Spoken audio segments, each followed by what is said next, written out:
जिंदगी की सबसे अच्छी बात क्या है? यही कि वो देती है आपको हर सुबह एक नया मौका, कुछ और बेहतर करने का, अपने और दूसरों के चेहरों को मुस्कुराहट से सजाने का। तो चलते हैं आज मुस्कुराहटों के इस सफर पर एक नए मेहमान के साथ। आज के एपिसोड में मेरे तकनीकी सहयोगी श्री ओम प्रकाश शर्मा।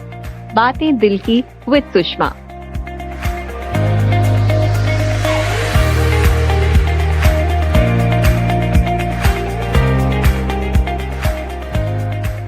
नमस्कार, मैं हूँ सुषमा। कला आत्मा की अभिव्यक्ति है। रचनात्मकता और कल्पनाशीलता के जरिए जीवन को उत्सव सा रंग देने का सामर्थ्य है इसमें। और कहते हैं ना, क्रिएटिविटी टेक करेज। जी हाँ, ऐसा माना जाता है। अपने भीतर की इमोशंस को बाहर निकालकर सभी के समक्ष एक आकर्षक रूप में प्रस्तुत करना है तो कमाल। तो आज हमारी शख्सियत भी इसी पृष्ठभूमि से है, जो रंगों के जरिए हर एहसास को जीवन बनाने का प्रयास करती है। तो मिलते हैं contemporary full time abstract artist and sculptor Shri Varunjay Sahni से। Hello Varunjay Sahni ji. Good evening ma'am.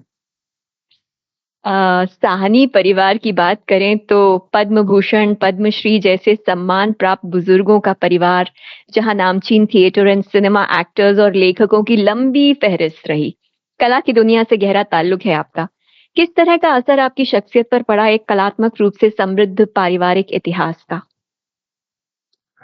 Ma'am, it is always been motivation कि मैं जब भी अपने दादा के बारे में पढ़ता हूँ, मैं अपनी नानी के बारे में पढ़ता हूँ, पिताजी के बारे में जितना भी उन्होंने उल्लेख किया है अपनी लाइफ के अंदर, जो भी वो करते हैं, उनसे एक मोटिवेशन ही मिलता है to keep on going in the field of art. और आर्ट तो एक समंदर है मैम।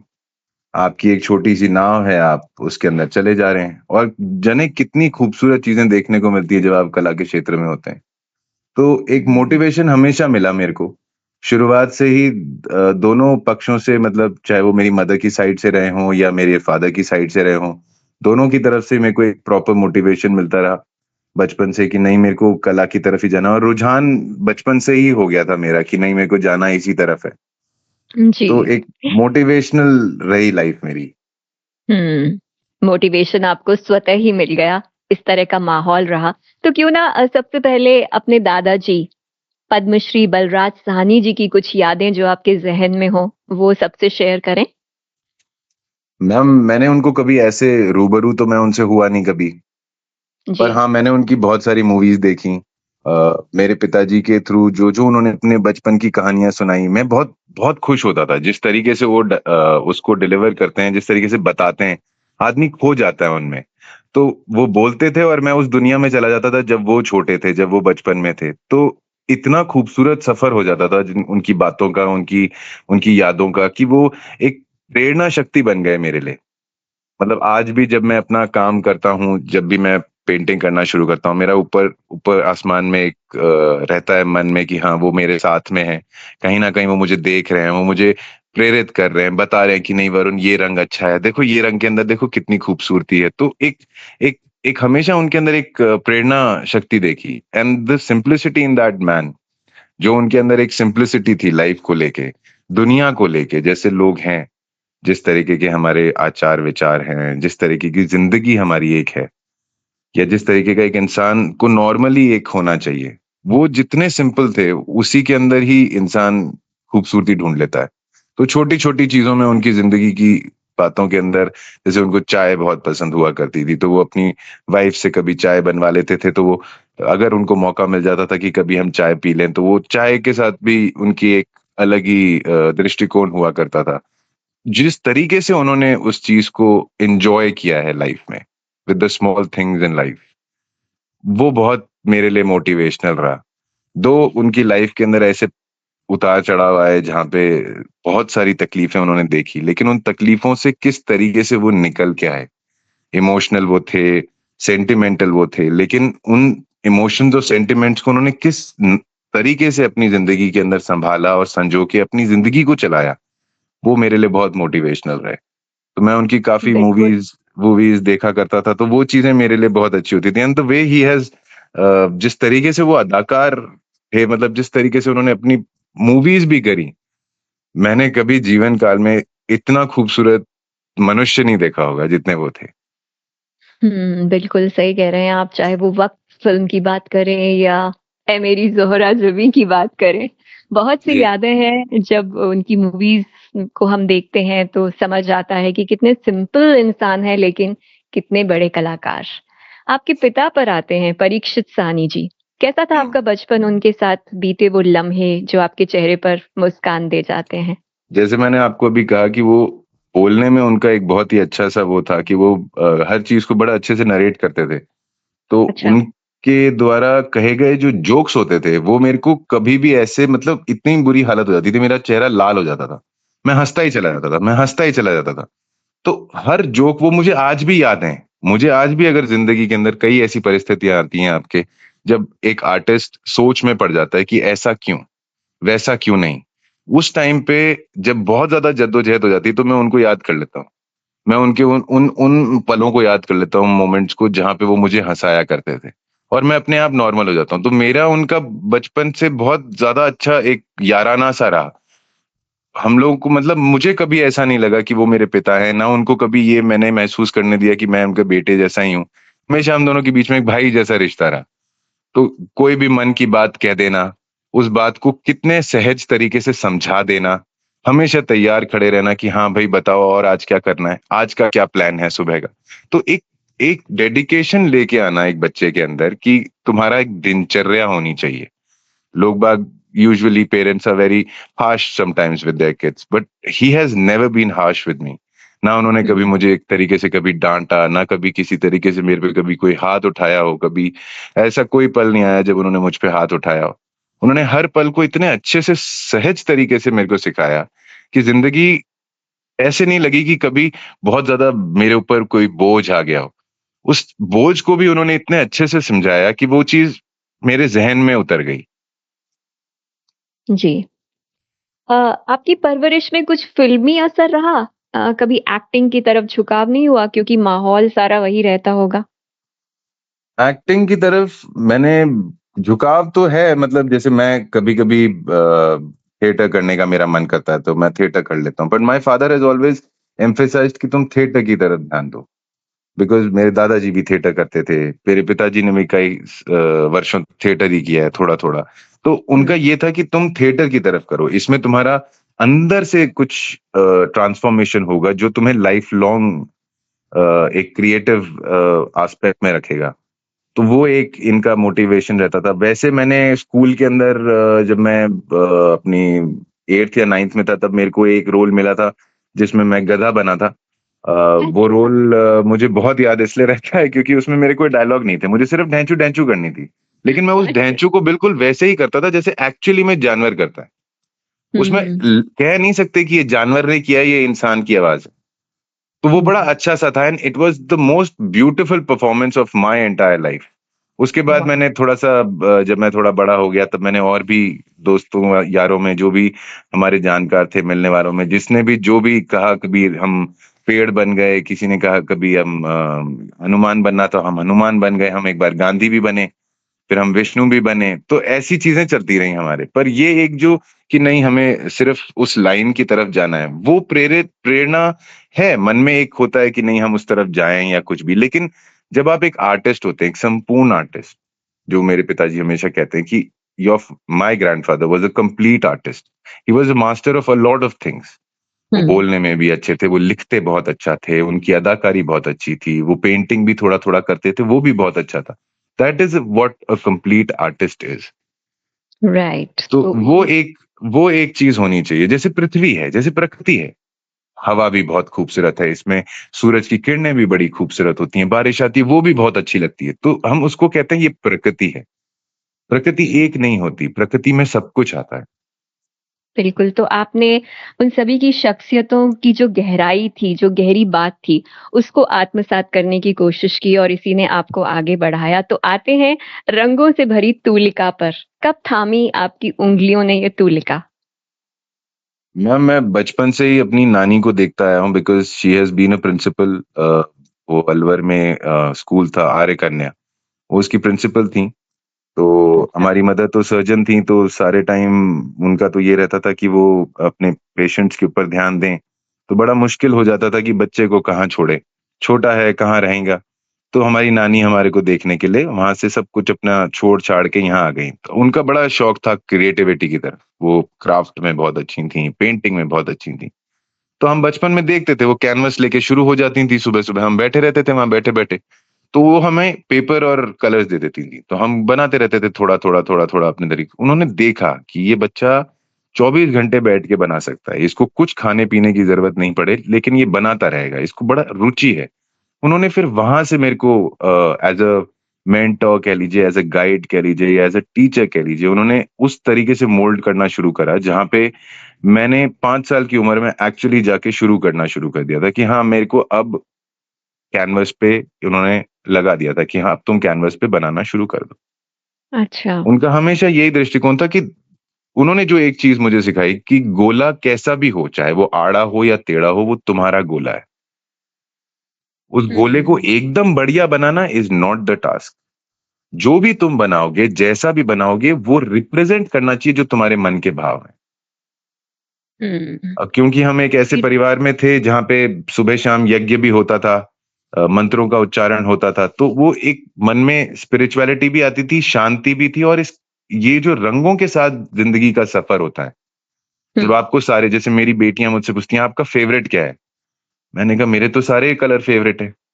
मेरा कोई एक फेवरेट कलर तो हो ही नहीं सकता, क्योंकि मुझे सारे रंगों में जिंदगी के वो सार दिखते हैं जो शायद हम पूरी जिंदगी निकालने के बाद भी नहीं ढूंढ पाते। हुँ। तो नानी आपकी मेंटर बनी, उसके बाद क्या आपने इसको विधिवत भी सीखा या जो कुछ आपके अंदर से आया वही आपने कैनवस पे उतारा?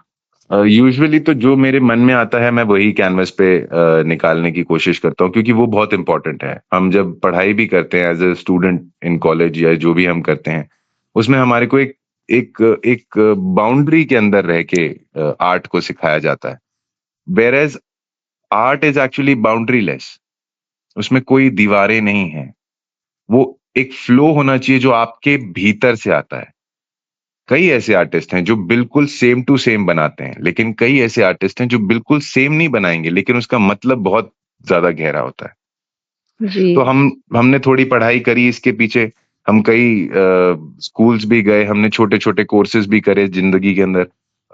जब मैं 12th पास हो गया तो मेरे को बहुत मन था कि मैं इंटीरियर डिजाइनिंग करूं, फिर मेरा मन हुँ, करता था कि मैं ज्वेलरी डिजाइनिंग भी करूं। तो लेकिन उनको मैंने अपनी जिंदगी के अंदर उस तरीके से एज अ प्रोफेशन नहीं लिया, पर उनसे जो सार मिला मेरे को टू क्रिएट पर्सपेक्टिव का, जब आप जेम स्टोन्स बनाते हैं, तो जिस तरीके से वो बच्चे बनाया करते थे, मेरे को बड़ी खुशी होती थी कि वाह आप लोग कैसे बनाते हो। तो ये सब चीजें मैंने करी काफी। फिर उसके बाद मैं दिल्ली चला गया, वहां मैंने काफी पढ़ाई करी इसके पीछे। लेकिन कॉलेज हो या कोई भी ऐसा इंस्टीट्यूशन हो, वो इतना ज्यादा गहरा इम्पैक्ट नहीं लेके आ पाया जितना मेरी नानी ने मेरे को एज ए मेंटोर रखा। क्योंकि मेरी जी। सबसे बड़ी जो इनकी जो सिस्टर थी सरला ठकराल, ये she was the first Indian commercial pilot, but ये बहुत अच्छी आर्टिस्ट भी थी। तो इनका काफी सारा उठना बैठना था दिल्ली यूनिवर्सिटी के अंदर, दिल्ली कॉलेज ऑफ आर्ट्स के साथ भी।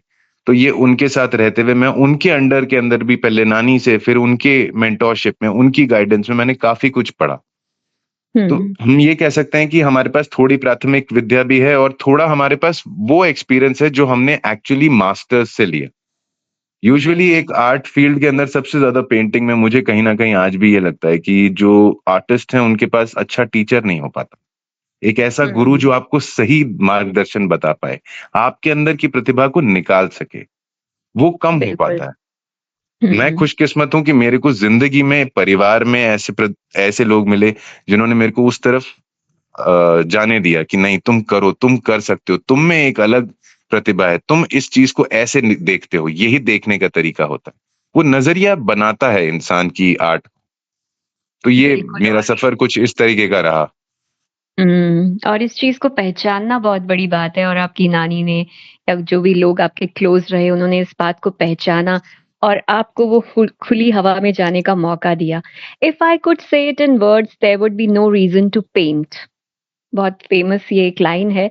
तो कैसे हम्म। बोलते हैं ये चित्र? आप तो अपनी भावनाओं को रंगों से ही सजाकर सबके सामने रखते हैं। तो कैसे ये ख़्याल आते हैं? कैसे आप उनको चित्र में उतारते हैं? और कैसे उनमें शब्द पिरोते हैं, रंगों के शब्द? जैसे मैं जिंदगी को देखता हूँ या मेरा जैसे आज का भी मैं लेता हूँ, मैं आज सुबह भी उठा तो नींद, उनके अंदर जो सपने हैं वो सपने मुझे याद रहते हैं। जो सपना मैं देखता हूँ मैं भूलता नहीं हूँ, मेरे को याद रहते हैं, मैं उन सपनों को लिखता भी हूँ। और उन्हीं सपनों के साथ धीरे धीरे जिंदगी एक अलग ही मुकाम पे आती है, एक अलग ही दृष्टिकोण खुलता जाता है। चाहे वो एक छोटी सी चिड़िया हो जो चहचहा रही हो, कोई नहीं देखता उस चिड़िया को, वो वहां बैठ के अपनी आवाज में, सुरीली आवाज में सबको बुला रही है, सबको कुछ कह रही है, कोई देखता ही जी। नहीं है। पता नहीं मेरा दृष्टिकोण, मेरी मेरी आंखें उस तरफ चली जाती हैं, मेरे कान वो सुनना चाहते हैं। फिर धीरे धीरे उन चीजों के साथ मैच होते हुए हर चीज होने लगती है। कहीं कोई फूल बहुत अच्छा होता है, मैं क्योंकि मैं मोटरसाइकिल चलाने का बहुत शौकीन रहता हूँ या मैं टू व्हीलर पे होता हूँ ज्यादातर टाइम, तो मेरे सामने से कहीं से तितली उड़ जाती है, मेरा खुशी से एक अलग ही ऑरा हो जाता है चेंज। मैं बहुत खुश रहता हम्म। हूँ, अरे वाह ये उड़ के गई, मैं उसको हेलो भी कर रहा हूँ, हेलो कैसे हो, थैंक यू आप मिलने आए। तो ये होना, ये जो एक आप नेचर के साथ कह लो या आपके आसपास जितने भी हैं उनके साथ, वो आपके पास ऑटोमेटिकली नहीं आते हैं, कुछ ना कुछ होगा आपके अंदर भी कि वो आपके सामने आए, कुछ बताने के लिए, कुछ कहने के लिए। हमें उनसे बात करना जरूरी है। तो ये चीजें जब आप हम्म। करते रहते हैं निरंतर अपनी लाइफ के अंदर, तो एक अलग ही डायमेंशन में होते हैं। तो जिंदगी की कोई जी। भी चीज जब हो रही होती है, चाहे वो सुबह उठ के आप एक पत्ते को, जैसे हम लोग तो यूजुअली सब लोग हाई फाइव करते हैं, दो लोग, दो व्यक्ति मिलके हाई फाइव करते हैं, मैं पत्तों के साथ हाई फाइव कर लेता हूँ, मैं तने के साथ हाई फाइव कर लेता हूँ। मेरे पास काफी सारे पेट्स हैं तो मैं उनके साथ खुश रहता हूँ। तो मैं हम्म। उनके अंदर एक एक अलग ही जिंदगी ढूंढ लेते हैं इंसान। और क्योंकि मैं इकलौता था तो मेरे को हमेशा से यही था, नेचर की तरफ एक रुझान, फिर पेंटिंग की तरफ एक रुझान। तो जब आप इतनी सारे इमोशंस और फीलिंग्स जो जेन्युइन हैं, जो करप्ट नहीं हुए, जो समय के साथ खराब नहीं हुए, जब उन सब में आप जीते हैं तो एक अलग ही ऑरा में होते हैं आप। और फिर जब बिल्कुल। आप और आप। पेंट करते हो तो आप हम्म। उन्हीं चीजों को बाहर निकालते हो। मेरी आज तक की लाइफ में मैंने बहुत बार ये चीज कही है कि मैं हर पेंटिंग में मेरे आंसू निकल आते हैं, क्योंकि मैं अच्छा। उन इमोशंस को उस डेप्थ में ले जाता हूँ जहां पे वो एक्चुअली मायने रखते हैं। अगर हम प्रेम की भी बात करते हैं तो प्रेम बहुत खूबसूरत है। Love can never corrupt anything in life. प्यार इतना खूबसूरत एक ऐसा फीलिंग, ऐसा इमोशन है जो कभी करप्ट नहीं हो सकता। अगर उसका दृष्टिकोण अगर आपका सही है, आपका मन अगर साफ है, तो कभी आपको खराब नहीं होगा। और उसकी वजह से कई सारी चीजें खूबसूरत हो जाती हैं। तो ये हम्म। इमोशंस ही हैं, चाहे वो जैसे कई बार ऐसी बातें होती हैं कि जिसके अंदर आप बहुत सैड फील करते हो। जी। Sadness is also beautiful. How you hmm. Look at it, that matters. Right. आपकी इतनी गहरी बातें सुनकर मुझे एक और चीज़ आपकी शख्सियत के बारे में सामने आई है कि आपने अपने बचपने को ज़िंदा रखा है। क्योंकि ये जो बचपन वाली जो फीलिंग है, बच्चे होते हैं हम, पता नहीं क्या-क्या सोचते हैं चीज़ों को देखकर। तो वो चीज़ आप में अब तक ज़िंदा है जो आजकल लोगों में खो जाती है कहीं न कहीं। अच्छा, चूँकि आप एब्स्ट्रैक्ट आर्ट से जुड़े हुए हैं तो एब्स्ट्रैक्ट आर्ट को समझना क्या आसान होता है सभी के लिए? किस तरह की गहराई है इसमें जो सामान्य चित्रों से अलग होती है? सामान्य चित्रों के अंदर तो आपके पास फॉर्म एंड स्ट्रक्चर होता है, तो आप देख लेते हो कि अगर किसी ने एक ऐसी पेंटिंग बनाई है जिसमें दो लोग खड़े हैं, तो हम अंदाजा लगा सकते हैं कि या तो ये कुछ कह रहे होंगे या फिर ये अपने मन की कोई अभिव्यक्ति दर्शा रहे होंगे। लेकिन वो मन के अंदर से निकले हुए वो वर्ड्स क्या हैं, वो फीलिंग्स क्या हैं, मैं वो फीलिंग्स पकड़ता हूँ। मैं उन हुँ। चीजों को उन उन उन इमोशंस को लाने की कोशिश करता हूँ कैनवस के ऊपर। तो जब आप उनको जेन्युइनली लेके आते हैं तो वो एब्स्ट्रैक्ट ही होती हैं। प्यार का कोई फॉर्म एंड स्ट्रक्चर थोड़े ना है। हुँ। आत्मा जब मेरे शरीर से निकलेगी तो उसका कोई फॉर्म एंड स्ट्रक्चर नहीं है। हुँ। तो है तो वो सब कुछ एब्स्ट्रैक्ट ही। अगर हम घास का, जैसे मेरी नानी हमेशा कहती थी, घास का ऊपर से अगर फोटो लो छत पे से, तो इससे बढ़िया एब्स्ट्रैक्ट का कोई एग्जाम्पल नहीं है तुम्हारे सामने धरती पे। हर चीज अलग अलग है, कहाँ कौन सी शैडो कहाँ पड़ रही है किसी को नहीं पता। कैसे वो ओस की बूंदें होती हैं, एक छोटी होगी एक बड़ी होगी, सब सेम नहीं है, सब एब्स्ट्रैक्टिव है। बादल एब्स्ट्रैक्टिव हैं, कोई सेम नहीं होता। सब में एक अलग-अलग कुछ होता है। कुछ बादलों को देख के आपको लगता है वाह! कितने खूबसूरत हैं। खैर मुझे तो तूफान के बादल भी बहुत खूबसूरत लगते हैं क्योंकि उनमें से बिजली चमकती है और बिजली मेरी फेवरेट है। मतलब हुँ। Out of all many of the natural things. बिजली एक ऐसी चीज है जो मेरे को बहुत ज्यादा पसंद आती है। उसको देख के मेरे को मन में इतनी खुशी होती है कि देखो ऊपर वाले ने कितना खूबसूरत बनाया है हर चीज। बिल्कुल। कितने कितनी सजावट है उन सब चीजों में। लेकिन वही बात है कि दिल की गहराई से इसे महसूस करना पड़ता है। और जब हम एब्स्ट्रैक्ट आर्ट को देख रहे हैं तो अगर हम में गहराई है तो हम उसको बखूबी समझ पाएंगे। जैसे यही समझ आता है। मेरे कुछ जो एग्जीबिशंस के अंदर मेरे साथ जो जो चीजें हुई, अ, उनमें से कुछ ऐसे थे कि जिनमें कुछ लोग आए, उन्होंने देखा और कुछ हुआ उन्हें। कुछ अच्छा। ऐसा हुआ कि उनके उनके आंसू निकल आए, वो रो पड़े। हम्म। वो सिर्फ रंग थे, एक रंग दूसरे रंग से मिल मिल रहा था, एक के ऊपर दूसरा कहीं था, कोई किसी और को कॉम्प्लीमेंट कर रहा था, लेकिन उसके अंदर कुछ ट्रिगर हुआ। कुछ ऐसा हम्म। हुआ उसके मन के अंदर जो जो मुझे हर पल महसूस होता है, जो मेरे को भी महसूस हुआ था जब मैंने उसको बनाया था। अगर इंसान वो चीज महसूस कर सकता है। हाँ, मैं ये जरूर कहूंगा कि एब्स्ट्रैक्ट आर्ट एक थोड़ा सा टफ सब्जेक्ट कह सकते हैं, क्योंकि हम एक तरीके से देखा है तो सिर्फ कलर्स ही तो हैं। हम्म। पर मैं और ये कहता हूँ। यूजुअली और हाँ यूजुअली जी। हमारी आदत होती है बस सतही तौर पर हम किसी चीज को देखते हैं, उसकी गहराई में थोड़ी देर में जा पाते हैं। करेक्ट। कोई भी लाइफ के अंदर, अगर लाइफ में कोई भी इंसिडेंस आपका होता है, हम सिर्फ ऊपर से देखते हैं, जी ऐसा हुआ, जी ऐसा हुआ, और ये तो ऐसा है, ये तो ऐसा होगा, ऐसा होगा, लेकिन उसके अंदर छुपे हुई जो फीलिंग है, इमोशन है, वो जिस दिन हम पकड़ लेते हैं उसके बाद जिंदगी बहुत अलग हो जाती है। राइट। एब्स्ट्रैक्ट के अंदर यही है। आपको दूर से ऐसा लगेगा अच्छा ये तो सिर्फ रंग है। अधिकतर लोग एब्स्ट्रैक्ट को केओस के साथ डील करते हैं, मैं एब्स्ट्रैक्ट को जॉय के साथ क्रिएट करता wow, so that's another way of looking at it. अच्छा, बॉडी प्रोसेसेस प्रैक्टिशनर हैं आप, एनर्जेटिक फेस लिफ्ट प्रैक्टिशनर भी हैं आप, हूँ जी। तो ये किस तरह की प्रैक्टिसेस हैं? मैम ये एनर्जेटिक होता है, इसके अंदर हैंड टू बॉडी होता है। जैसे हम कोई भी कहीं भी हम जाते हैं, हम कई बार कहते हैं हमारे पैरों में बड़ा दर्द हो रहा है, कई बार राइट। हम कहते हैं हमारी पीठ में, लोअर बैक में दर्द हो रहा है, या अपर बैक में दर्द हो रहा है। इन सब का कुछ मीनिंग होता है। तो जब हम उस पर्टिकुलर जगह के ऊपर अपनी पूरी एनर्जी लगाते हैं जो ऊपर वाले ने हमें हमारी बॉडी में दी है, जैसे किसी ने हमें कोई बचपन में कहा था कि आपकी बॉडी के अंदर इतनी ताकत है कि पूरा का पूरा मोहल्ला जगमगा सकता है, अगर उसमें से एनर्जी निकालें, उसमें से वो इलेक्ट्रिसिटी निकालें तो पूरे के पूरे बल्ब जल सकते हैं। तो जब किसी को ये चीज बचपन में बता दी जाए तो उसको ये लगता है कि मेरे अंदर कुछ एनर्जी है, कुछ ऊर्जा है मेरे अंदर। उस ऊर्जा को कैसे आप ट्रांसफर करोगे किसी और की ऊर्जा के अंदर, जब जिससे वो ठीक हो जाए। लेकिन उसमें मेन चीज ये है कि आपको अपने मन के अंदर ये जरूर होना चाहिए कि ये खुश होके जाए, ये ठीक होके जाए। उसकी खुशी में अगर आपकी खुशी है तो healing is the best way to heal anybody. Everybody heals everybody. मैं कभी किसी से बात करके हील हो जाता हूँ। आप अपने जिंदगी के अंदर कुछ कर रही होंगी, करते करते आपको कहीं हीलिंग हो जाएगी। कैसे हम्म। होता है ये सब? इसके कोई कोई ना किसी ने कभी कोई किताब लिखी इसके पीछे, ना कभी किसी ने कोई शोध किया इसके पीछे कि एग्जैक्टली क्या होता है। बट कुछ हमारे जैसे बच्चे भी होते हैं जिनका जिनका अंदर से वो बचपने का ही वो पैटर्न चल रहा है कि नहीं, इससे ये होगा तो ये ऐसे हो जाएगा। तो जब हम एनर्जी हीलिंग की बात करते हैं, तो एनर्जी हीलिंग के अंदर जब मैं अगर किसी के पैर पे हाथ हम्म। भाई तुम्हारे यहाँ घुटनों में दर्द है, जब वो मुझे बोलता है मेरे घुटनों में दर्द है, तो मैं उसको जाके ये नहीं कहता आप एलोपैथी के डॉक्टर के पास जाइए। मैं अपनी पूरी शिद्दत से उसका पूरा दर्द निकालने की कोशिश कि जिससे वो ठीक हो जाए।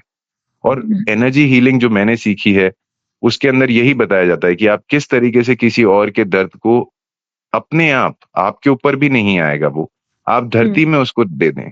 क्योंकि धरती एक ऐसी शख्सियत है अपने आप में जिसने दुनिया भर का गम लिया है और हमेशा ऊपर से पॉजिटिविटी ही दी है। तो हम्म। वो सब चीजें ले लेती है हर माँ की तरह, और सिवाय आपको आशीर्वाद के अलावा और कुछ नहीं देती कभी। बहुत सही कहा आपने। अच्छा, वरुण जी, आप स्कल्पटर भी हैं। अद्वितीय रचनाओं को निर्मित करना, इनका सृजन करना, तो इसके लिए कैसे मोटिवेशन मिलता है? मैम स्कल्पचरिंग के अंदर मेरे को थोड़ा टाइम लगता है, because it takes me time. मैं वुड से भी करता हूँ, मेटल से भी करता हूँ। कई बार मेरे को ऐसा लगता है कि मैं जंक यार्ड से भी सामान ले आता हूँ, उसको भी मैं कोशिश करता हूँ मोल्ड करने की। बट ये सारों सब चीजों का मोटिवेशन आता नेचर से ही है मेरा। मैं I have a habit of talking to the trees. या मैंने मैं उन पढ़ा है आपके बारे में कि प्रकृति से तो आपका विशेष प्रेम है ही, लेकिन आप पौधों से भी बातें कर पाते हैं। That's amazing. अगर अगर अगर आप ये समझ पाए कि उसमें भी आत्मा है, वो सिर्फ बोल नहीं रही है, आपको सुनाई नहीं दे रही, वो एक अलग बात है। बोल तो वो रही है, हमेशा बोलती है। जब वो कल कल करते हैं, जब उन पर पानी की बूंद गिरती है, तो एक अलग ही आभास होता है। जब आप पानी देते हैं, जैसे मैं गार्डनिंग करता हूं तो मैं गार्डन में पानी देता हूं, तो उसके बाद एक महक आती है। वो महक जगह अगर आपके रोम रोम में चली जाए, बस जाए, तो एक मन को एक अलग शांति मिलती है। वो शांति दुनिया की कोई चीज कहीं से भी कुछ भी करने के बाद नहीं मिल सकती। जी। तो जब आप पेड़ों से बातें करते हैं, ये सब करते हैं, तो एक अलग अलग ही आपका रहता है इंटरेक्शन इनके साथ। तो मेरा तो इतने सारे मेरे घर में मेरी जैसे हम कहते हैं कि what is the legacy somebody leaves, my grandmother left my garden. Wow. उन्होंने मुझे लेगेसी में गार्डन दे दिया, एक एक एक मुकाम दे दिया जिंदगी में कि तू बनाता रहे, मैं तेरे को ये देके जा रही हूँ लेगेसी में। ये मेरा गार्डन है, इसकी इसकी तू देखभाल करता रहे अपनी पूरी जिंदगी। तो मैं आज भी करता हूँ। और उसी उसी लेगेसी की वजह से ही जिंदगी के बड़े से बड़े टफ से टफ सिचुएशन के अंदर भी मुझे शांति ही मिलती है। That's amazing. और ये शास्त्रीय गायन वादन में कैसे रुचि हुई आपकी? मेरी नानी की सबसे छोटी जो सिस्टर थी, उन्होंने शादी नहीं करी। वो ये कहती, उनका ये वो थोड़ी आर्य समाजी, थोड़ी तो क्या, वो तो पूरी आर्य समाजी थी। तो उनको गाने और इनका काफी शौक था। तो हमारे एक सर थे, तो वो रहे नहीं, उनका नाम था रवि मोहन भट्ट, वो विश्व मोहन भट्ट जी के छोटे भाई थे। तो वो आया करते थे हमें, मतलब हमारी माता जी को वो बहन मानते थे। तो वो आते थे, तो वो देखते रहते थे कि मैं कुछ ना कुछ गुनगुना रहा हूँ, कुछ ना कुछ मेरा हमेशा मैं उनसे पूछता था, सर आप वायलिन बड़ी अच्छी बजाते हैं, मुझे भी सिखाइए ना। मुझे बड़ा अच्छा लगता है, ये आवाजें सुन के मेरे को बड़ा अच्छा लगता है, क्योंकि सुबह शाम में कभी कोई, मेरे को तो कौवे की आवाज भी बहुत अच्छी लगती है। तो मैं तो उन उन बच्चों में से था जो इसको हर आवाज से बड़ी प्रेरणा सी मिलती थी कि ये आवाज कैसे निकली, वो आवाज का क्या है। और मेरी मास जो मम्मी की मासी हैं, वो वैसे मेरी मम्मी की मासी थी, पर हम भी उनको मासी ही बुलाते थे। तो वो हमेशा कहती थी, तुम थोड़ा गाने की तरफ ध्यान दिया करो, तुम्हारी अच्छी हो जाएगी, आवाज भी अच्छी है तुम्हारी, तुम गाते भी, अगर तुम गाना शुरू करो तो अच्छा गाओगे। और वो गाया भी करती थी, हारमोनियम भी बजाती थी। तो एक एक रुझान सा होता रहा। फिर जब सर आए, तो उन्होंने सर से भी बात करी कि नहीं देखो, इसको थोड़ा सा उस तरफ आप लीजिए, बिकॉज ये क्रिएटिविटी में बहुत ज्यादा रहता है। 24 घंटे ये पेंट करता रहता है, इसका मन करता है कई बार मैं नाचूं, गाऊं, कुछ खेलूं, कुछ बजाऊं। तो उन्होंने फिर धीरे धीरे मेरे को ग्रूम करना शुरू करा, मोटिवेट करना शुरू करा, तो मेरा भी एक रुझान और भी ज्यादा बढ़ गया। तो मैं हमेशा उनसे कहता था, आप मुझे वायलिन बजाना सिखाइए। उन्होंने वायलिन में लगाया। जब वायलिन चलती गई, तो उन्होंने देखा कि ये तो गाता भी बड़ा अच्छा है, तो उन्होंने गाने में भी डाला। फिर उन्होंने उसके अंदर मेरे को प्रॉपर अपने अंडर एज अ स्टूडेंट कह लीजिए, या वो जिस तरीके से, जो ये तो टॉप के मास्टर्स हैं, ये तो जिनको हम कहेंगे कि ये तो गुरु हैं उस संगीत के। तो इन्होंने अपने अंदर लेके, अपने अंदर ग्रूम करके, अच्छे से मेरे को पूरा तैयार करके। तो मेरे लिए तो यही बहुत बड़ी बात थी कि जिंदगी के अंदर मैं कई बार ये चीज कहता हूँ कि मैंने कुछ बहुत अच्छा किया था पिछले जन्म में। मैं आज ऐसे इतने सारे अच्छे लोगों के साथ मेरा रहा बचपन से कि मेरे को माता जी भी इतनी अच्छी मिली, मेरी माँ भी गाती हैं बहुत अच्छा।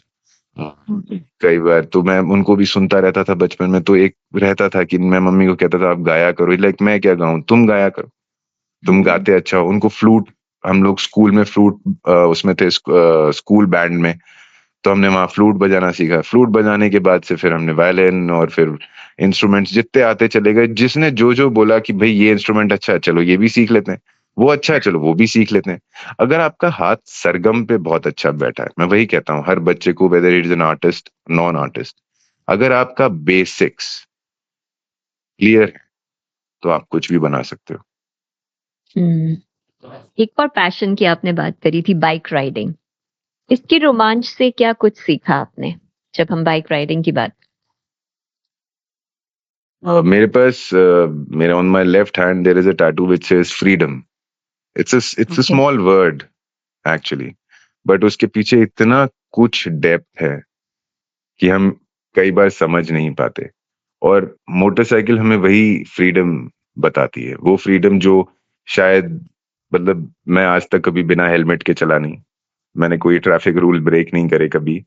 और मुझे ये खुशी इस बात की होती है कि इस motorcycle is not just a non living thing. Hmm. जब मैं उसकी तरफ देखता हूँ, मैं उससे बात भी करता हूँ, मैं उसको वैसे ही मानता हूँ कि ये मेरा भाई या बहन की तरह है। तो मेरे दिल की कोई बात होगी तो मैं उससे डिस्कस कर लेता हूँ।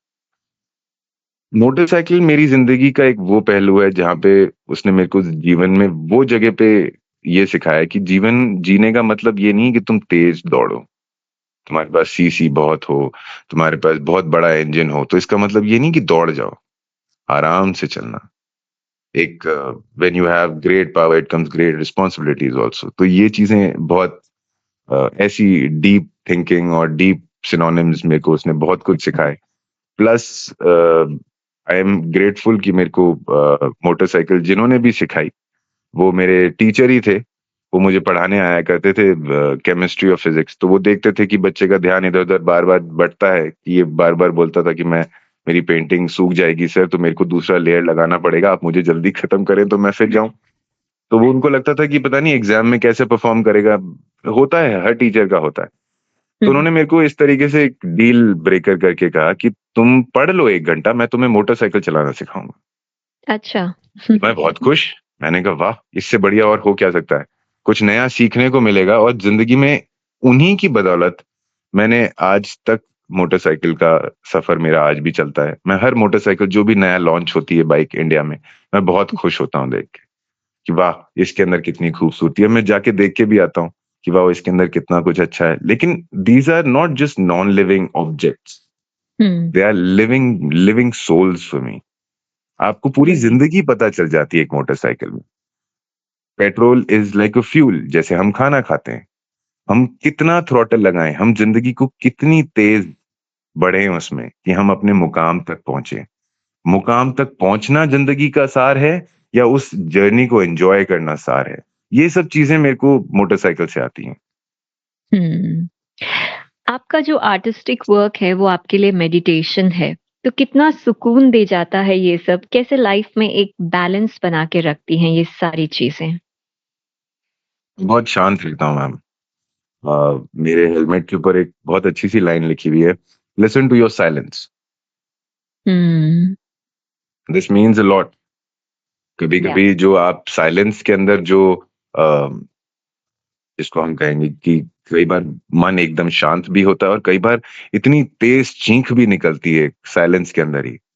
तो राइट। ये जो जो बैलेंस होता है of life, it is never, life is not a straight line, it is a spiral. You'll always realize that it is a spiral that goes within you. That spiral teaches you, whether it is inward or outward, but it teaches so much. और meditation तो हमारे बचपन से ही होता था घर में, आज भी होता है। मैं अपनी डॉटर्स के साथ भी एक टाइम हम लोगों ने शाम का चुन रखा है कि हम इस टाइम पे 1 घंटे बैठ के शांति से बिल्कुल अपनी सिर्फ सांसों को महसूस करेंगे। उसमें चाहे कुछ भी अंदर कौतूहल मच रहा हो, हम शांत रहेंगे। और जब मैं पेंटिंग करता हूं तो ये बहुत ज्यादा होता है। तब उस टाइम पे मेरे को ये मेडिटेशन करने की जरूरत नहीं पड़ती। तब मैं सिर्फ अपने काम को देखता हूँ, रंगों को देखता हूँ और वो मुझसे बात करते हैं। मैं उनसे नहीं बात करता। मैं तो कभी ये भी नहीं सोचता कि इसके अंदर ये वाला रंग डालूंगा तो क्या होगा। रंग खुद ही बोलता है, मैं चला जाऊं वहां, मैं कहा हाँ जी आप प्लीज आइए। तो ये एक, it is a trance. You don't require anything in your life to be in that moment. You are always there in that moment. तो मैं तो 24 घंटे आर्ट में रहता हूँ। मेरी खुद की अपनी एक कोटेशन है, art is life, life is art. और वही जिंदगी का मेरा सार है। जी। Everything is art. राइट। आपके जो समृद्ध परिवार में बेहतरीन श्रेष्ठ अचीवर्स रहे हैं, क्या कभी इस चीज का प्रेशर आपने महसूस किया? नहीं मैम, इनफैक्ट मैं तो ये कहता हूँ कि it is been a motivation. हमेशा जैसे मैं अपने पिताजी के बारे में कई चीजें समझता हूँ, मैं अपने दादाजी के बारे में कई चीजें पढ़ता हूँ, माँ को देखता हूँ, नानी को देखा है मैंने, मैं अपनी धर्मपत्नी को देखता हूँ। तो ये कभी प्रेशराइजिंग सिचुएशन लगा ही नहीं। ना इन्होंने कभी किस तरीके से इन्होंने कैसे किया मैं नहीं जानता, पर इन्होंने कभी ना महसूस होने दिया कि ये कोई प्रेशर है, ना ही कभी इन्होंने उस चीज़ को इस तरीके से अभिव्यक्त किया कि नहीं कुछ अजीब-सा है, you must do this, you must do that, never. मतलब मैंने इसीलिए कहा कि मैंने कुछ अच्छा ही किया था, कि मैं ऐसी जगह हूँ जहाँ पे साँस लेने का मतलब समझ में आता है। हुँ, तो ये राइट। ये कभी प्रेशराइजिंग लगा ही नहीं मेरे को। मेरे को हमेशा ये लगा ना, I have to strive for better. आपके पास ज़िंदगी में आप एक मुकाम पे पहुँच जाते हो, फिर आप ये सोचें कि नहीं, हमारा तो हो गया। नहीं, there is where the life journey starts. मैं हमेशा नेहा को मेरी जो वाइफ़ है उनको मैं यही कहता हूँ कि PhD is not just a degree. It is not कि हमारा हो गया। It is where the journey begins. Now the life will change. Now you have to be in that zone. Now you have to maintain that flow till the end. तो ये चीज़ ज़िम्मेदारी जो होती है उसको किस नज़रिए से हम देखते हैं वो एक बड़ी बात है। और हुँ, हँसी, खुशी हँसना, बोलना, खिलखिलाना ये मेरे घर की थोड़ी ज़्यादा वाइब रहती है। हम लोग खूब हँसते हैं, खेलते हैं, तो वो कभी लगा ही नहीं कि प्रेशराइज़िंग है। हुँ, हाँ, ये मेरे को ज़रूरत ज़िंदगी में ये ज़रूर रहता है कि जैसे मैं पहले भी आपसे बात करी तो और आपने मुझे बोला भी था कि एक अच्छा इंसान हो, वो मेरे ज़हन में हमेशा रहता है कि ज़िंदगी में अच्छा ही करो। मैं कोशिश मेरी राइट। यही रहती है कि मैं ज़िंदगी में अच्छा ही करूँ, इसलिए मैं कोशिश करता हूँ ज़्यादा बोलूँ भी नहीं, क्योंकि कई बार बोलने से भी बहुत कुछ हो जाता है। नहीं, लेकिन तो आज जो भी आपकी बातें चल रही हैं, उनसे बहुत कुछ हम सीख भी पा रहे हैं और समझ भी पा रहे हैं, उस गहराई को महसूस भी पा रहे हैं, कर पा रहे हैं।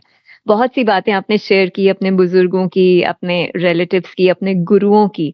लेकिन फिर भी क्या वो सीख रही आपके एल्डर्स की, जिसने आपको अपने जीवन में खुश रहने का एक मंत्र पकड़ा दिया हो जैसे?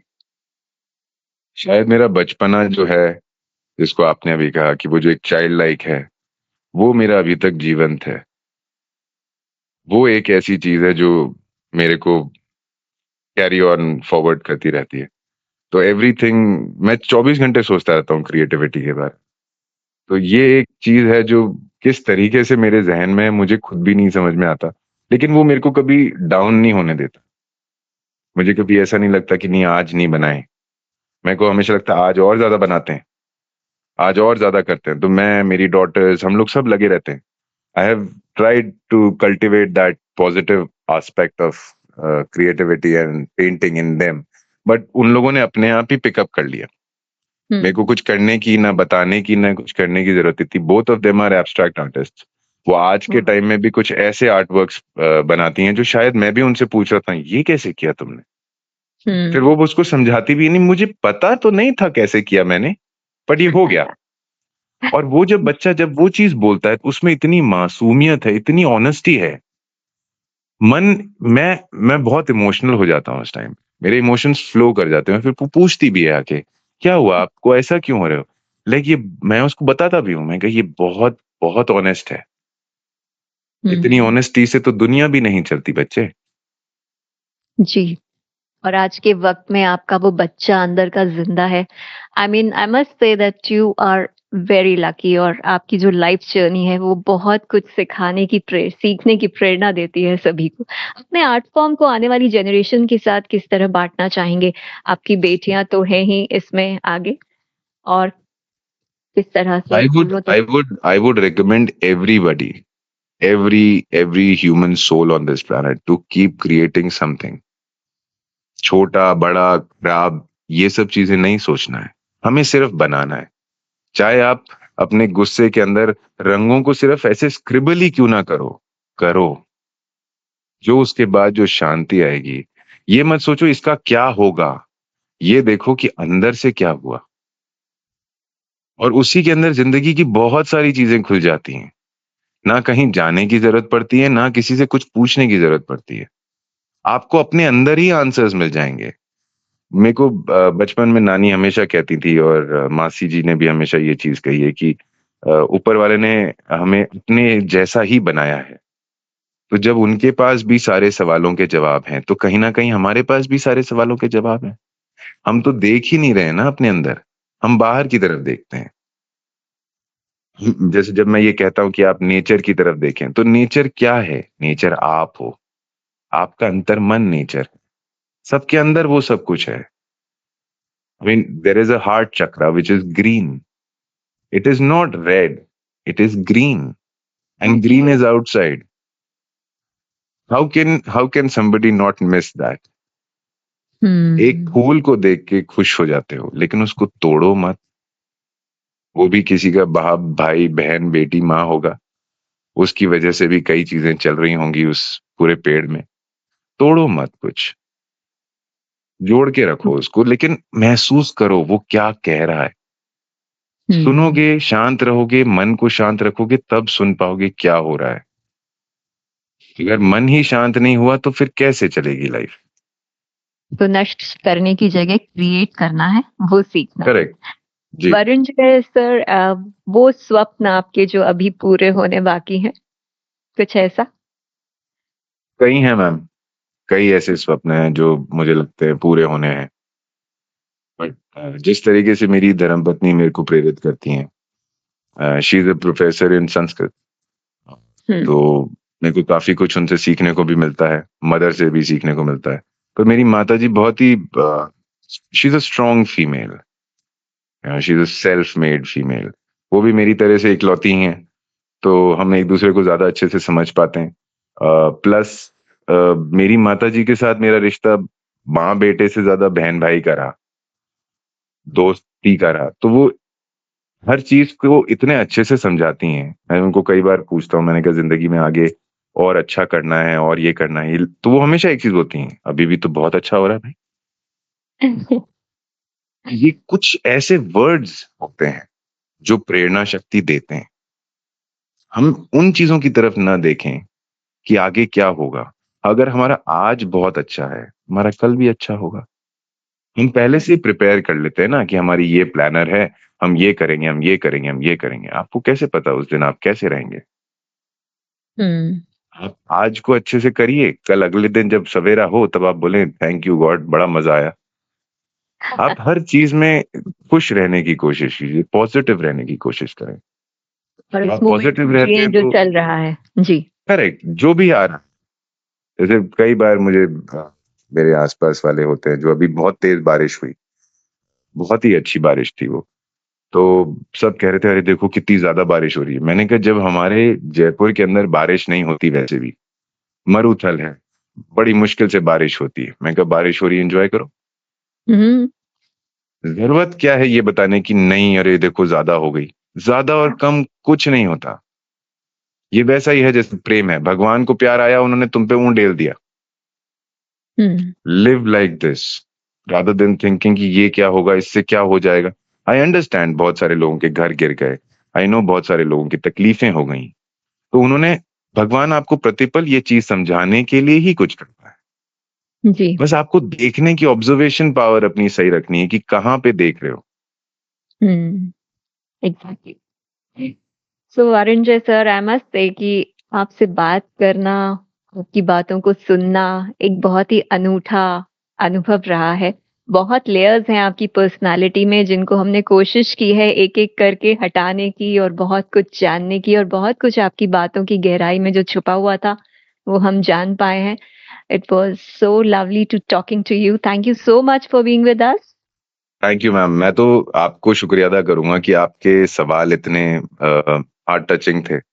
बहुत ही अच्छे से आपने उन चीजों को मेरे सामने पिरो के रखा, और आपकी आवाज भी बहुत खूबसूरत है, तो वो एक दिमाग में, जहन में रहता भी है कि हाँ, कितना अच्छा सवाल है, कितने मतलब इतना इमोशंस है उन सवालों में। There is so much truth, there is so much honesty there, so you feel like opening up. Right. So, because I have gone through so many things which I believe that should not have happened, but they do happen in life. Every mistake which happens in life, whether जैसे कई बार मेरी painting के अंदर कोई line गलत तरीके से चली जाती है, जो मेरे को लगता है कि नहीं ये गलत हो गया, बट फिर मैं उसको पीछे जाके देखता हूँ और मैं देखता हूँ कि नहीं ये तो बहुत अच्छा हो गया। तो ये चीज जब आ जाती है तो बहुत अच्छा होता है। और मेरे को आपके सवाल जो आपने मुझसे पूछे, जिस तरीके से आपने पूछे, I am so much grateful ma'am.